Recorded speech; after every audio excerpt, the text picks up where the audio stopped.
रमजान की बरकतें समेटने के बाद मोमिनीन ने ईद उल फितर की खुशियां भी मना ली।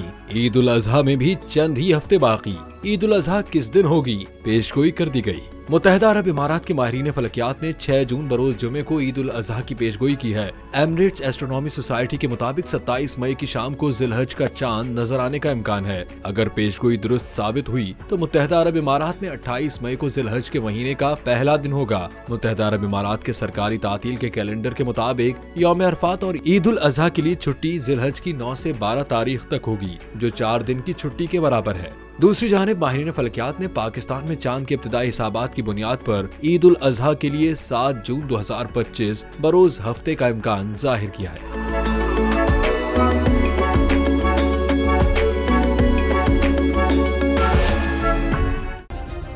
सब्सक्राइब करें और बेल दबाएं ताकि कोई खबर रह न जाए।